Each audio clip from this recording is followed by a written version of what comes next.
This is something I've always wanted to talk about, and it's self-care or suppression, emotional suppression. And I feel like even speaking to professionals and hearing professionals online, therapists, psychiatrists, whatever their title is, I feel like they get this wrong. Most of them get this wrong. And for those of you that don't know, emotional suppression is when you're suppressing your emotions. Now, that's a very hard concept to explain, but maybe I could describe the feeling to you. So, a internal emotional suppression would be an example of, say you're really excited because you're going to your friend's house and they've just bought a new video game or something, and you're so excited to play this game, and you go over there and you just want to go over to your friend and be like, oh my god, I want to play this game, but you hold all that excitement in because you're afraid that their parents are going to judge you and put you down because you're so excited about this stupid video game. That's an internal emotional suppression. So you're essentially holding your raw emotional response in. Then you've got emotional suppression, that's external. So emotional suppression that is external is even more complicated, but essentially you're usually very subconsciously you're suppressing emotions through, really, it can be anything. In my experience, there's only a very few things from my personal experience that don't emotionally suppress, but for some examples that do emotionally suppress 100% are most activities. So it could be it's complicated, but let's just say scrolling on your phone. That's emotional suppression. Your attention is away from your emotions.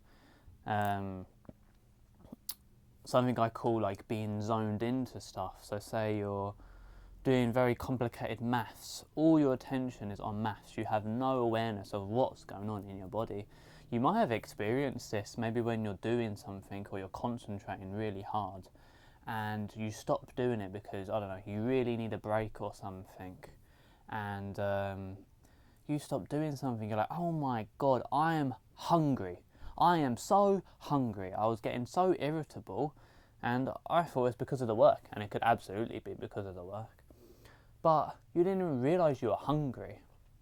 So that's a great example of what emotional suppression would look like from an activity. Is it, to sort of summarise it, it's where your emotional awareness, your inability to understand how you're feeling in that moment of time. And these things take you away from your emotions. Now, this is what I wanted to talk about because some of you probably already are aware of stuff like that. If you're not, I hope that helped. But what I wanted to talk about was what people class as emotional suppression and what people class as self-care. And this winds me up so much. It's unreal. So for some of you that might have been in therapy, but if you have friends, which I know might sound bizarre, but some of us don't have friends. If you have friends or family members or whatever the case, probably at least co-workers or something, you have heard this, and people know this, but it's something they find really hard to get over, but I'm going to expand it.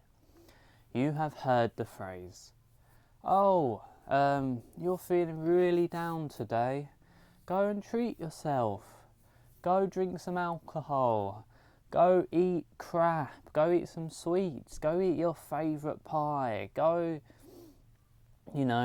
play games for a few hours. That sort of stuff has and is being labelled as self-care, and it is absolutely not self-care. Think about what you're doing. let me walk you through this, because this is how I sort of came to my conclusion, right? So and this is real examples. So I was in therapy, and my therapist, who I don't attend anymore, absolutely amazing. She really helped me. But there was something I 100% disagree on with her, and it's the fact that I was feeling, down and depressed. And, it might have just been a hard week in my life. I don't particularly remember the circumstances, but anyway. She was like, what do you like? Somehow we got into the conversation. But the short version of this is, she was like, go treat yourself, enjoy yourself, go have some Burger King.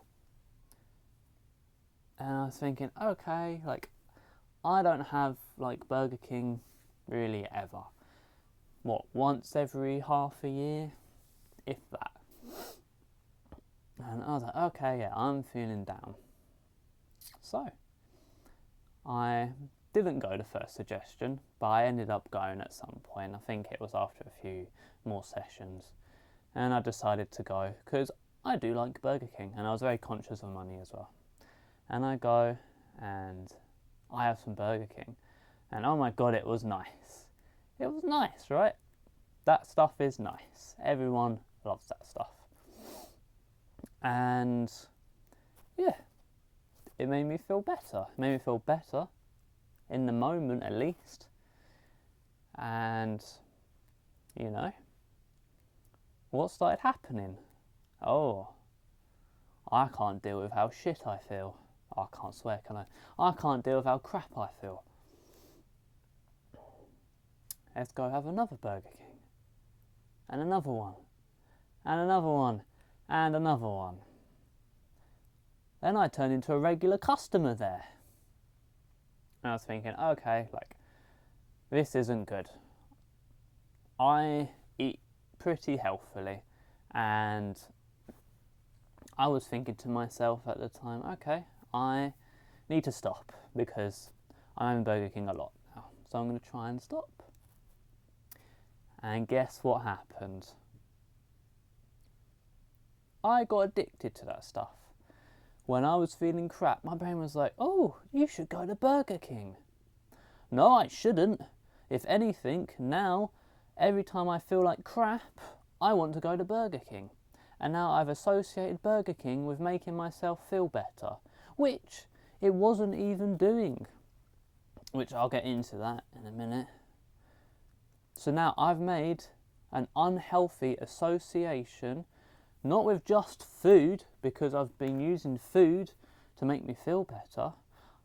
I've now associated it to junk, which is actually going to make my overall health worse.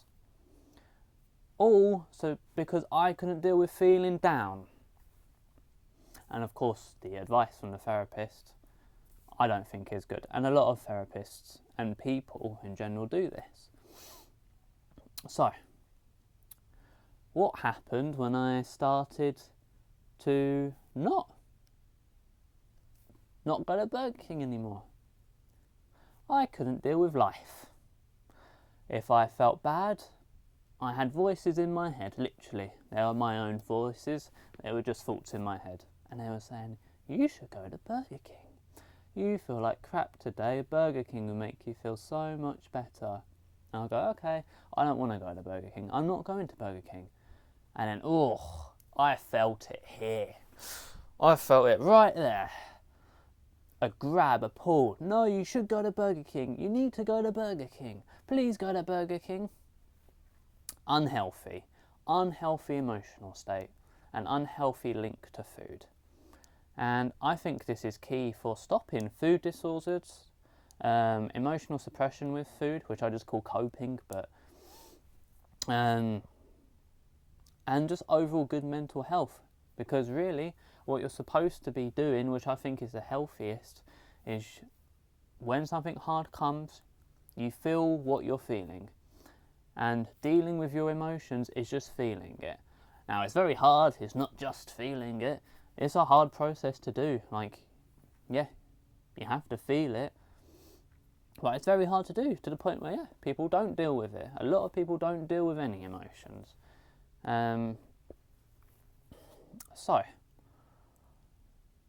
something that you'll notice if you've done anything like this, it feels like an addiction. If you've ever been addicted to alcohol, caffeine, maybe drugs, cigarettes, stuff that's sort of classed as like addictive substances, it's exactly the same feeling. And people are creating addictions for themselves unintentionally for the most part.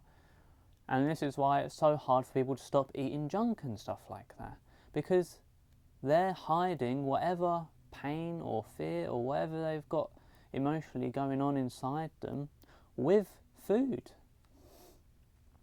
And I think this is why certain movements struggle, like veganism, for example. They struggle because people's emotional states aren't there to change their diet, because they need that diet, because they're hiding stuff with that diet. And it sounds ridiculous, but it makes so much sense. And going back to the point about it feeling like addiction, is the fact that when you come off of stuff, it can be absolutely anything. You'll almost enter like a different world of emotional experience, and it's going to feel completely different. So for example, when you're addicted to Burger King and you love that stuff and it keeps you going, when you start to come off of that stuff and you actually are more aware of how you're feeling, what you actually realise is that you'll eat it and it'll make you feel good in the moment, but then shortly after, or even straight after, you're going to feel like crap again, because these things, these foods or whatever it is, doesn't fix your emotional state. So they're going to be sitting right there, and that's why we call it suppression, right? Because it's all still there, but you're just pushing it or trying to replace it with something else that you want to feel. So as you start to come off of this stuff, you start to realise, oh my god, actually this stuff is making me feel crap, even when I'm eating it now. And that's actually going to motivate you and push you away from the junk. And the more you do this, the easier it becomes. And that's why I also describe it like an addiction, because a lot of people, they find it very hard to come off of, and then they relapse because it's so hard. But if they're able to get through that fight and solve the emotional stuff that they're hiding with it, they can come off that stuff. And exactly the same with stuff like food. So I feel like they're all very intertwined. So, very, very long video, but if you want to progress with this, I highly recommend really analysing. I know it's hard because there's no time and everything's so stressful, but if you want to prioritise making yourself feel better and trying to enjoy life more, then I highly, highly, highly recommend you start thinking about what is your self-care. And it's very difficult to do. It's a bit of a minefield, and you're not going to get them all right straight away. It's very unlikely, because there's absolutely things I thought were self-care and they're not. So how do you distinguish what is self-care and what is not self-care? You have to go through the emotional steps of awareness. You have to think to yourself, when you want to do something because you're feeling like crap, chances are you're doing that because you want to suppress those emotions. So if you get a thought of, I'm feeling crap, I want to do this, in my opinion, 99% of the time, that is emotional suppression, and that is not self-care, and you should get away from that because that is unhealthy. The stuff that, and this is a second way to sort of try and determine if something is self-care or not, is when you do something that is self-care, it typically brings you back to how you're feeling. So this could be stuff like the classic one is just meditation, right? But that's another way to distinguish the two. And there's a third way you can distinguish it, but it's tricky because it comes from logical thinking. And